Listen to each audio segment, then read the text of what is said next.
Bonjour les amis, nouvelle vidéo aujourd'hui pour retrouver le patron de Off Investigation qui était sur Tinkerview et je remercie Ethic et Tac, la chaîne YouTube, pour l'extrait qui va nous parler d'un scandale que tout le monde devrait connaître sur Emmanuel Macron. Mais juste avant bien sûr de l'écouter, n'oubliez pas de vous abonner, le pouce, le commentaire, le partage, le boost de la vidéo. N'hésitez pas aussi à soutenir la chaîne sur Tipeee ou sur Patreon, vous avez tous les liens en description sous la vidéo. Allez, on l'écoute et on en parle juste après. Deux, trois conneries, tu veux que je te raconte? Ouais, tu crois que t'es venu pour pousser un caddie ou quoi? Ouais. Vas-y. Non, le patrimoine du président, je l'ai fait avec un jeune journaliste, Gauthier Mestier. Le patrimoine du président, en fait, alors il y a il devait être parfaitement assujetti à l'ISF dès bien avant 2012 parce que Brigitte Macron avait une maison assez chère au Touquet, lui il s'était acheté un appartement assez cher dans le 15e, donc le tout, si tu veux, dépassait le montant de l'impôt sur la fortune. Ce que nous expliquait longuement un journaliste du Canard enchaîné qui a enquêté là-dessus, c'est que Macron, pendant des années, s'est démerdé pour faire une déclaration de patrimoine où il diminuait la valeur de ses biens pour passer juste en dessous de l'ISF. Alors on se dit, c'est bizarre de faire tout ça pour économiser 6 000 balles, parce que l'ISF, en fait, si t'es juste au-dessus, c'est pas très cher. Et le confrère du Canard nous disait, non mais c'est pas pour économiser 6 000 balles, c'est pas ça le problème.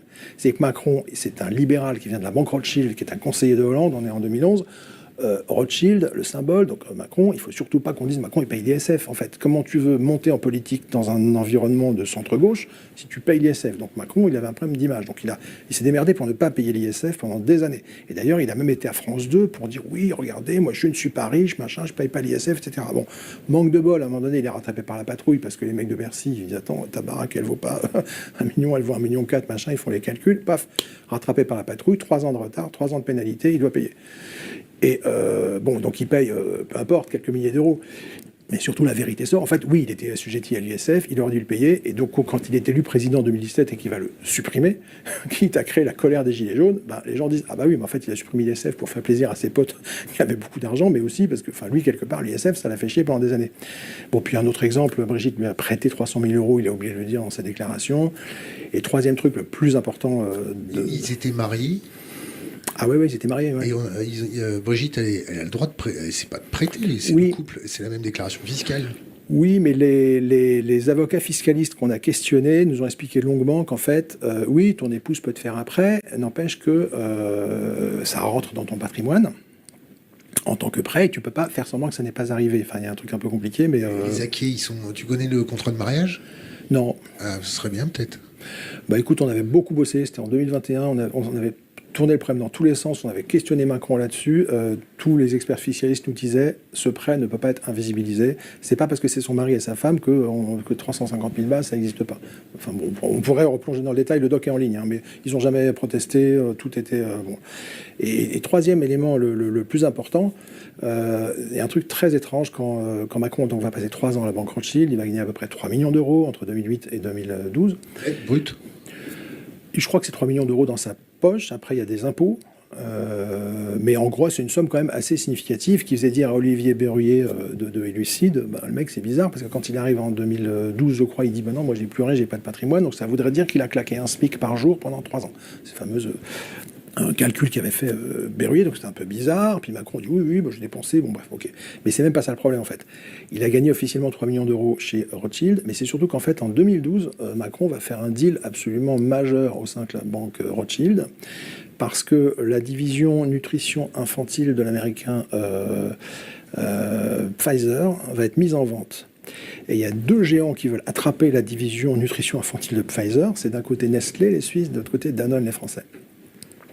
Macron est à l'époque associé gérant de la banque Rothschild et il va essayer d'aider Nestlé à attraper Pfizer.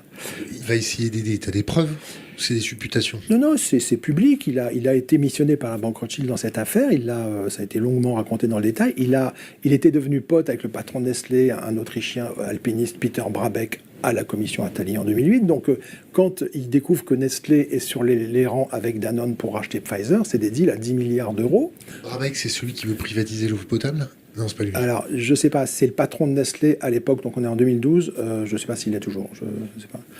Mais en tout cas, donc il y a 2 géants qui veulent acheter Pfizer, 10 milliards d'euros, je te dis pas la commission pour la banque d'affaires qui fait le deal. Il y a 2 banques d'affaires sur les rangs, il y a Lazard d'un côté, Rothschild de l'autre. Macron, il est côté Rothschild, sauf que Rothschild, ils ne sont pas spécialement maqués avec les acteurs en jeu, donc c'est pas simple. Sauf que Macron connaît bien le patron de Nestlé parce qu'il l'a connu à la commission Attali.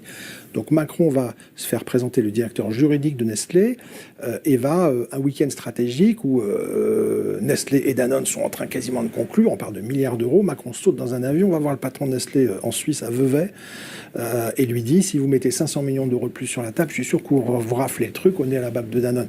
Le mec dit ok, mais 500 millions, paf, c'est Nestlé qui remporte l'affaire. C'est un deal absolument majeur. Et il y a un truc très bizarre, c'est que c'est un deal donc de 10 à 11 milliards d'euros, qui va être conclu à peu près en mai 2012. Et juste après, il arrive à l'Élysée, Macron.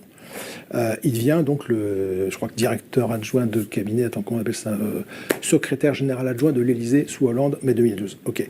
Sauf qu'il vient d'avoir une contribution déterminante dans un deal majeur. Il est associé gérant Rothschild, il a personnellement convaincu Brabeck de mettre l'argent, il s'est extrêmement impliqué. Et donc tout ça pour dire qu'il va déclarer cette année-là à peu près 700 000 euros de revenus. Or, tous les experts nous disent, mais un deal à 10 milliards, la banque d'affaires qui a conclu le deal prend des sommes infiniment supérieures. Alors, attention, c'est pas Macron, c'est pas Macron qui prend la thune, c'est la banque Rothschild. C'est des trucs très opaques, on ne sait pas combien ils ont pris, mais ils ont, dans toutes les coutumes bancaires qu'on nous a racontées, on prend des sommes beaucoup plus importantes. Sur 10 milliards d'euros, ça va être plutôt de l'ordre, on est sur 100, 200, 300 millions, on n'est pas sur 700 000 balles. Bon. Et Macron, lui, il déclare 700 000. Bon, donc, tous les observateurs nous disent, tous les milieux d'affaires savent très bien qu'en fait, alors soit il a bossé gratos, bon, peut-être, soit l'argent, il ne l'a pas déclaré, quoi. Donc ça, c'est un truc le plus important, le plus mystérieux, sur lequel on a essayé de travailler, c'est pas simple. On est un petit média indépendant, on n'a pas trop de sous, on a essayé de gratter. On pense, nous, que là, il y a un loup, il y a un truc, il y a quelque chose. Bon, donc on a... Voilà. Si tu te trompes. Mais non, c'est pas qu'on se trompe, c'est qu'on... Parce que tu as essayé de penser contre toi-même. Tout le temps. Tout le temps, mais si tu veux... Une Vosgienne. C'est-à-dire Un bonbon. Ouais. C'est un bonbon. Non, c'est pas... Comment dire? Bien sûr qu'on ne veut pas se tromper, bien sûr qu'on fait attention, mais il y a un moment donné, si tu veux... Enfin...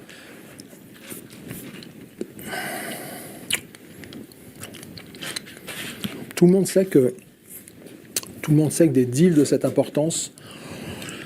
Tout le monde sait que des deals de cette importance donnent lieu à des pourcentages assez habituel pour les banques d'affaires. Alors ça peut être 1%, 2%, 0,5%, mais c'est pas 0,01%, ça n'existe pas. Bon. Macron déclare un montant d'honoraires cette année-là qui n'est pas cohérent. Je me suis dit peut-être que ça lui a été versé en 2013. On a retrouvé sa déclaration de machin 2013. Non, il n'y a rien. En 2013, il dit je suis secrétaire général adjoint de l'Élysée, je ne gagne pas grand-chose. Bon. Donc il y a un problème. Donc à partir de là, on se dit il y a un truc qui colle pas.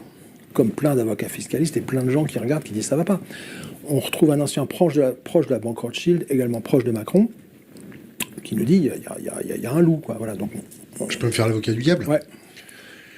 Est-ce que tu as essayé de te dire, peut-être il me raconte la vérité et peut-être qu'on est en train de le faire chier pour rien? Oui, bien sûr, mais dans ce cas-là, qu'est-ce qu'on fait? Première chose qu'on fait, il y a 2 organismes mis en cause. Il y a un monsieur qui s'appelle Emmanuel Macron, il y a une banque Rothschild. Bon, ben voilà, on contacte la banque Rothschild dans toute bonne foi en disant voilà, on a le temps, on n'est pas speed, on fait un truc, on a trouvé ça, il y a un truc bizarre. Quel est le montant de votre deal? Et est-ce que vous pouvez nous dire à peu près combien touche votre associé gérant qui fait le deal? Bon, silence radio. Pareil avec l'Élysée, évidemment, on contacte l'Élysée. Cher monsieur, voilà, il y a ce truc-là, machin. On est très étonné par la disproportion des sommes. Est-ce que vous pouvez nous expliquer? Quelqu'un, pas forcément vous n'avez pas le temps, un chargé de com, quelqu'un? Personne. Silence radio total. Ok. Waouh. Donc nous, on se dit dans ce cas-là, on aimerait bien être un peu moins seul aussi à gratter sur ce sujet. Pourquoi, après tout, des médias qui ont 300 journalistes, des subventions publiques, etc., se mettent pas à travailler là-dessus? Bon, pourquoi le Monde ne travaille pas sur Macron? Enfin, il travaille sur Macron, je ne vais pas critiquer les confrères, mais il y a des médias plus puissants qui pourraient s'y mettre aussi. On peut pas critiquer les confrères. Non, mais moi, je suis un peu énervé par le système informationnel français, donc des fois, je suis un peu excessif, quoi. Il y a des très bons journalistes partout. C'est pas parce qu'ils ont des propriétaires qui parfois prennent le contrôle de médias pour les instrumentaliser, voire dans certains cas faire de la propagande, que forcément les confrères ou les consoeurs sont pourris. Enfin, c'est plus compliqué que ça. Depuis le départ, l'opération Macron, Macron lui-même, son histoire, tout est faussé. Aussi bien sa rencontre avec Brigitte, l'âge à laquelle il l'aurait connu, aussi bien son patrimoine, comment s'est construit son patrimoine. On sait qu'il a été 2 ans dans une certaine banque, que l'argent qu'il a gagné est étonnant parce que On a appris également que les deals auxquels il aurait participé ne lui auraient pas permis d'avoir l'argent qu'il a officiellement gagné avec cette même banque. Traduction, cette banque lui a versé par avance de l'argent pour service rendu. Et Dieu sait qu'il l'aura bien rendu. Macron n'est pas le système, il est l'enfant du système. Dans le sens qu'il a été programmé, quasiment éduqué, formé pour être là où il est aujourd'hui. Voilà où le système en est arrivé. Avant, le système, il lui suffisait de corrompre et de coopter. Ce qu'on observe avec Macron, c'est qu'ils ont passé une vitesse supérieure. Ils n'ont pas coopté, ils n'ont pas corrompu. Ils l'ont chopé à 14 ans et depuis, ils l'ont formé. Formé pour qu'il soit l'homme qu'on voit aujourd'hui, le président que l'on subit depuis maintenant plus de 10 ans. Macron est bien sûr responsable, ça ne lui enlève aucune responsabilité. Là ne sont pas mes propos. Mais cela aussi veut dire que ceux qui ont permis cela, qui l'ont formé, qui l'ont financé, sont également responsables. Et il faudra également qu'un jour, ils payent. Il faut vraiment qu'un jour, les Français, peuple gentil, on est vraiment un peuple de gentils, un peuple qui cherche de manière quasiment excessive à être aimé par l'autre, il faut que ce peuple apprenne au moins une chose. Si un jour il se libère de ce joug, c'est à réprimander de la manière la plus ferme possible la trahison et les traîtres. Merci d'avoir regardé la vidéo les amis, n'oubliez pas comme d'habitude de vous abonner, le pouce, le commentaire, le partage, le boost de la vidéo. Prenez soin de vous, que Dieu vous protège. Allez, ciao.